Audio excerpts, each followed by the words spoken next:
Hi everyone. Today we are going to do the sequence, the Yoga for Osteoporosis sequence that was given to us by Dr. Loren Fishman. A lot of you have taken my Yoga for Osteoporosis workshop, and so a lot of people asked for more than just the handout that I gave, so I figured now was a good time to go ahead and put all the 12 poses into a sequence for you. So that's what we're going to do today. That being said, I want you to do any kind of warm-up that you wish.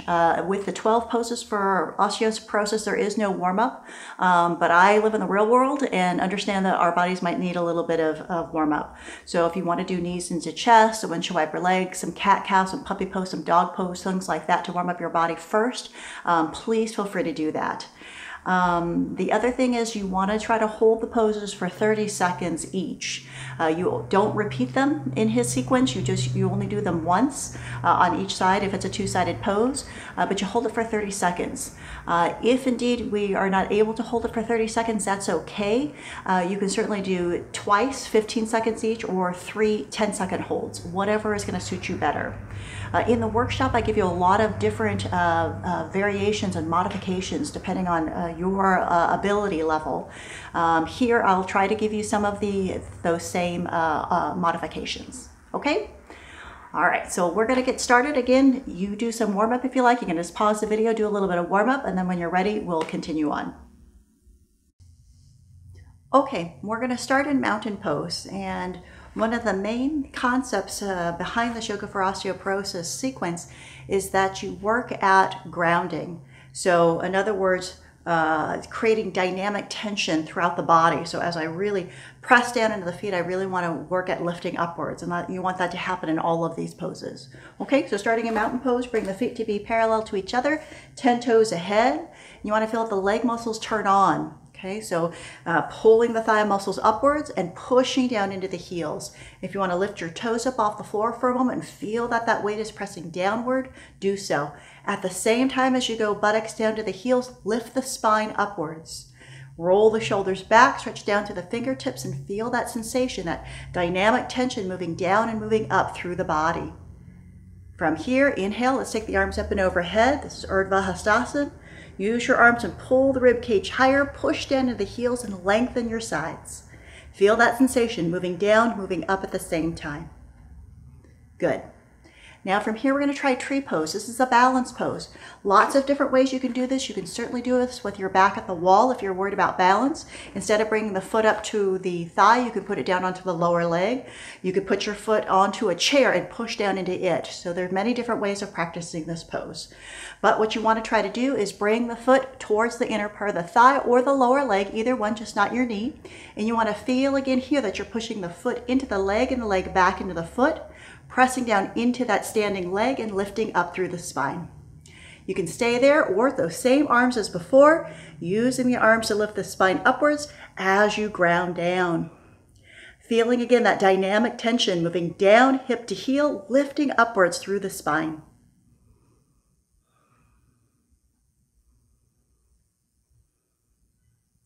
Terrific, and then we'll release. Same thing, second side. Again, remember these are about 30-second holds on each side. If you don't make it to the 30 seconds, then certainly do again 2 15-second holds, or 3 10-second holds works as well. Again, pushing foot into leg, leg into foot, trying to stabilize the center of the body, and feeling again that sensation where I'm grounding down and at the same time lifting upwards. Staying again nice and firm through the core. Grounding down, buttock to heel, lifting the sides of the body up. Feeling that dynamic tension throughout the body.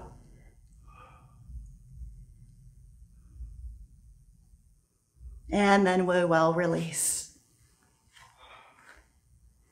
Moving on, next pose is Trikonasana, triangle pose. So for mountain pose, we'll separate the arms and legs nice and wide apart. We'll turn the right leg all the way out 90 degrees. Back toes are turned in just a bit. Again, that sensation where you're grounding down through the legs, lifting up through the spine. Dynamic tension down, lifting up. We'll inhale. As we exhale, we'll hinge the body towards the right side. Again, we're looking for about a 30-second hold, or again, you can come out and go back into the pose as you need to. But feel here that you're pressing down to both feet, keeping the legs nice and firm like mountain pose. lengthening the spine outward. It should feel as though your hips are going one direction, spine is lengthening out opposite way. When you want out, use the back leg and the upper arm to help lift your body up. We're going to change sides. So now the left leg's all the way out 90 degrees, back toes are in. Again, we're going to press down the feet, firm the legs, stretch the arms and opening across the chest. Again, hips are going to go one direction, spine's going to lengthen out the opposite. And again, thinking about grounding down into the legs, from the hips to the heels, but lengthening the spine outward from the base of the spine all the way out through the crown of the head.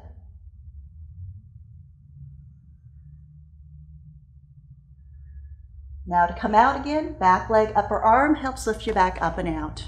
We'll come back to mountain pose. Feeling again that dynamic tension, pushing down, lifting up. From here, it's warrior two, Virabhadrasana 2. So again, we'll take the arms and legs wide apart. Right leg's going to turn all the way out 90 degrees, back toes turn in. Again, pressing down, hips to heels, lengthening up through the spine. Make sure you keep your core on for this pose. We'll inhale and push a little more weight to the back heel. As you exhale, you're going to bend your front leg. Out to a 90-degree angle or wherever you can. Here, again, you only go as far as you are comfortable. Try to align the knee over the ankle and the knee in line with the hip. Both legs are doing external rotation.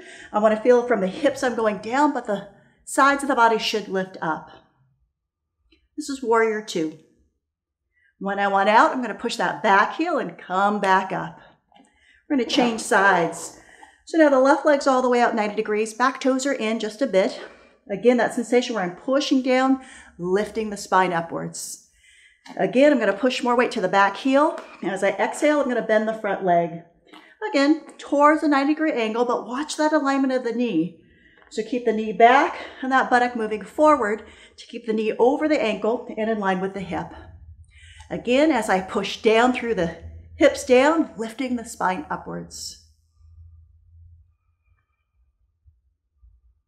Now, when I come out again, I'm going to push that back heel and straighten the front leg. Coming back to mountain pose. Next pose is side angle, Parsvakonasana. You may need a block for this pose. You can have the block at whatever height you'd like to have it at, or you can simply rest your arm on your leg. I'll show you that as well. Again, for mountain pose, we're going to take the legs wide apart. Right leg's going to turn all the way up 90 degrees. Back toes are in just a bit. Same setup. Pushing down from hips to heels, lifting the spine upwards. I'm going to inhale, push more weight to the back heel as I did in warrior two. And then as I exhale, I'm going to bend the front leg. Now I'm going to shift more weight to the back heel. Arm can rest lightly down on your leg, or that's where the block comes in, whatever height you'd like it at. Top arm's going to stretch overhead. Make sure the knee stays back, buttock stays underneath you, back thigh stays back. You really want to stretch through the top side of the body. That dynamic tension, push down into that back heel, stretch the sides of the body away from the hips. Take an easy breath. To come out, push the weight to the back leg, and up you come. We'll need to change sides with that block if you're using the block. And same thing, turn the left leg all the way up 90 degrees, back toes turn in. Again, pushing that weight down, lifting up, dynamic tension throughout the body. Inhale, more weight to the back heel. As you exhale, you bend your front leg. Again, I'm going to shift more weight to the back leg. Arm is going to come rest lightly on the leg or down to the block. Top arm goes overhead. Make sure the knee stays back, buttock stays underneath you. And again, push into that back heel, just like a mountain pose. Stretch the top side of the body. To come out, push the weight to the back leg, upper arm will pull you up and out. And we're coming back to mountain pose. Last standing pose here is Revolved Triangle. Here you could certainly use a chair to rest your hand on, a coffee table, or a block also works. So I'm going to have my right foot forward and the left foot back. I'm going to take a moment to press down to the heels again, firming the legs and lifting up through the spine. That same dynamic tension that we've had. I'll inhale. As I exhale, I'm going to push the hips one direction. Spine goes opposite. Now I want to keep the hips squeezed in towards each other and lengthen and turn the spine. I'd like for the bottom shoulder to come underneath me, top shoulder to move back to take me a little deeper into the twist. Again, this is about a 30-second hold is what you're looking for. You can certainly do it twice for 15-second holds instead. When you want out, release the twist, use the legs to come back up. We're going to do side two. My back will be towards the camera. Same thing though, press the feet, firm the legs, and turn the hips. With the legs nice and firm, we're going to push the hips back, lengthening the spine forward. Hands going to come down to the chair towards the block. Again, I'm going to squeeze the hips in and start to rotate and turn. Feeling again that dynamic tension, pushing down from the hips to the heels, lengthening the spine out.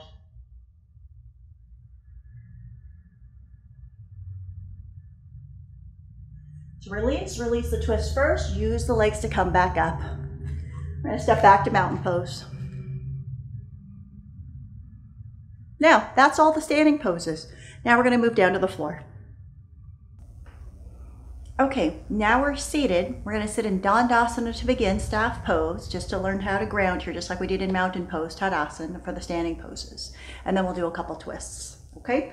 So here, I'm sitting, legs are extended, I'm pushing out through the heels and the balls of the feet, thigh muscles are on, pulling the kneecaps towards the hips.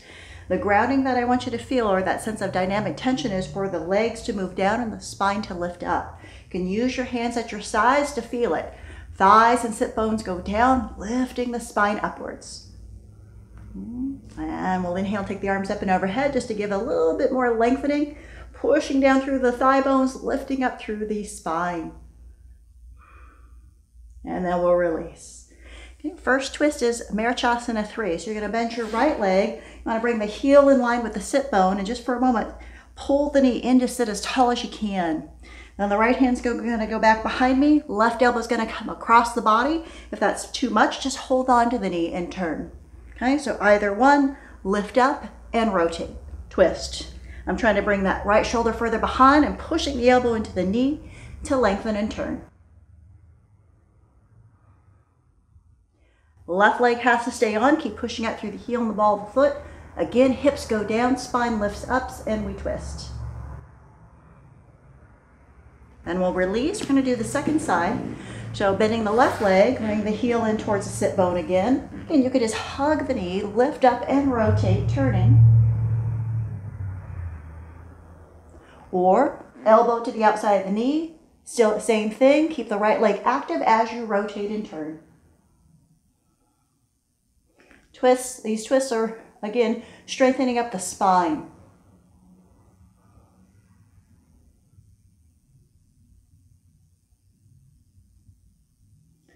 Next breath, we'll inhale, lift, and exhale, release. Second twist is Ardha Matsyendrasana. So we're going to bend both legs. I'm going to put my left leg underneath the right, and then I'm going to bring the right foot on the outside of the left knee. I want to try to stamp down as much as I can to the foot and lift the spine up. So again, that dynamic tension, pressing down through the right foot and the hips, lifting the spine upwards. Again, I can just hold onto the knee and turn, or I can bring that elbow to the outside of the knee, lengthen and turn. Again, that 30-second hold is what we're looking for. So again, pushing elbow to knee, knee can push back, and I'm turning the shoulder as best of my ability.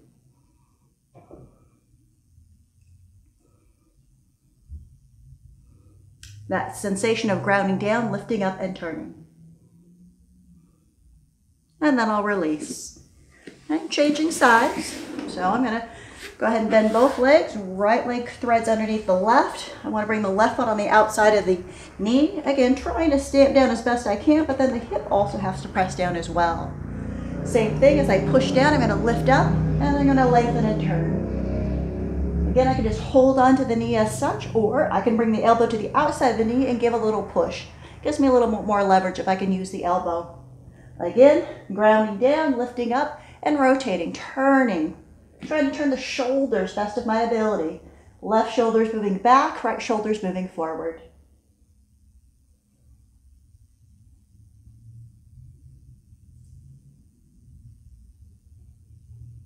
Good. and then lengthen up and release the legs. Good. From here, we're going to do two more poses. One is going to be on the tummy, one is going to be lying down on your back. Okay, we're going to do Shavasana, Locust Pose. You're going to be lying down on your stomach. This is a back bending pose. You're going to be contracting all the back muscles. That's why it's good for osteoporosis. The same sensation where you're pushing down and lifting up at the same time is helpful. That same sensation of dynamic tension that we've had in the other poses. Now, again, these are supposed to be 30-second holds. In this pose, I would probably suggest 2 15-second holds or 3 10-second holds. Okay, whatever you're more comfortable with. So lying down on the stomach, you want to do a little pelvic tilt, so pressing the pelvis down into the floor, pubic bone down to the floor, buttocks should be moving towards the heels. Then roll the shoulders back, open across the chest, and lifting the head, shoulders, chest, and legs. You're trying again to push the pelvis down to the floor, but lifting the spine upwards. Just keep your head in line, or you can look forward, whatever's more comfortable for your neck. Shoulder blades towards the buttocks, buttocks towards the heels. I'm going to come down and take a rest. And then I'm going to do one more. So again, pressing the pelvis down, shoulders back, opening across the chest, lifting the legs as well. You're going to feel the entire back of the body contract. That's what you want.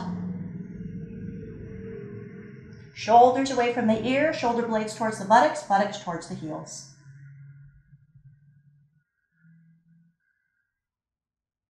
And then we'll come on down. From here, we're going to do one more back bend, and that is going to be bridge pose on your back. So no props needed for this pose. You just need to lie down on your back. Legs are bent, feet are about hip width apart, but the heels are close to the buttocks. Same thing, 1 30-second hold or 2 15-second holds or 3 10-second holds is fine. So take a moment here to press down into the shoulders. Make sure abs are tight, little pelvic tilt. We'll press down to the feet and lift the hips. We're going to roll into the tops of the shoulders one at a time. Clasping the hands, you can certainly use a belt across the ankles, or you can hold the sides of the sticky mat. That works too. But again, make sure that abs stay tight, buttocks stay firm. You're pulling with the arms, shoulder blades towards the buttocks. Buttocks are moving towards the knees.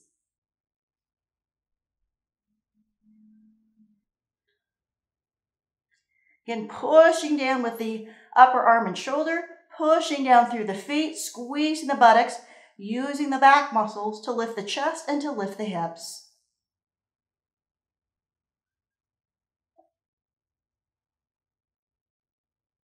When you want down, release the arms, roll the spine back down. Last thing we're going to do here is Supta Padangusthasana, the leg stretch with the belt. So you'll need to have a belt. And you want to think about that same idea of dynamic tension. So we're going to belt up the right foot first, stretching the leg up. Other leg stretches along the floor. Again, I'm going to think about, okay, I'm going to use the muscles to stretch the leg up, feeling the quadricep muscle contract, feeling the back of the leg stretch.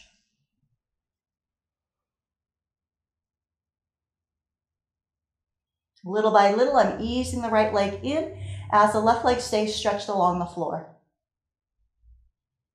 And feeling in the legs doing work. So you might ask yourself, why is this good for osteoporosis? You're using the muscles to pull on the bones of the legs, thereby creating stress on the bones, and more bone is created.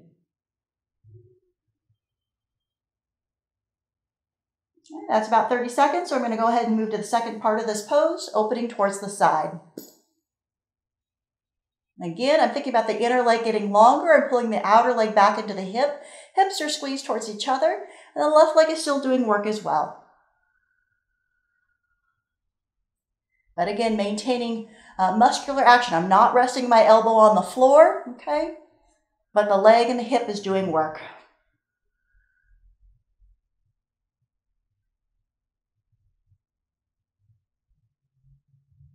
From here, I'm going to go ahead and inhale and bring the leg back up, releasing the belt, lengthening the leg on down. And then we'll do the second side. So belting up the left foot, stretching the left leg up, stretching the right leg along the floor. And again, making sure that I feel the quadricep muscle contract, feeling the back of the leg stretch. Again, creating that dynamic tension throughout the body here, but especially in the lifted leg. Little by little, easing the leg in, even as the right leg stays grounded.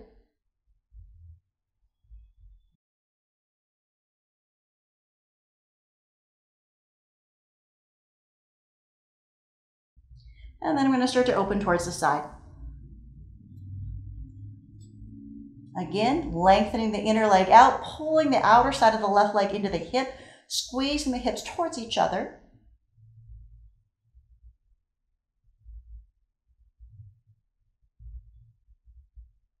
And not letting the elbow rest on the floor, making sure the leg is actually doing work. That's that dynamic tension, muscle pulling that we want.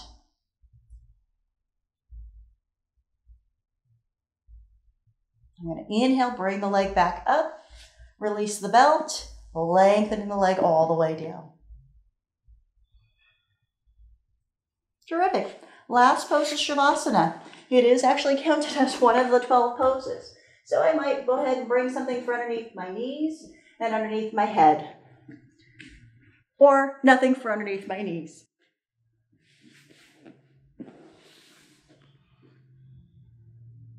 And just take this time to rest.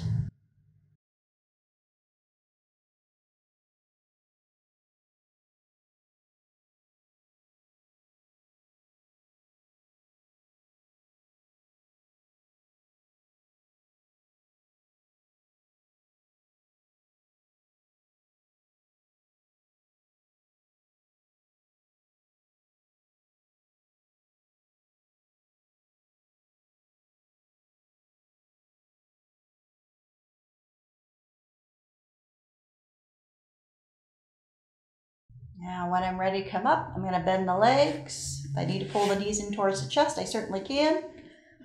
Roll to the side, and use the arms to help lift myself back up. That's it. The 12 poses in the Yoga for Osteoporosis sequence. Shouldn't take you very long to do at home. I hope you enjoyed. Namaste.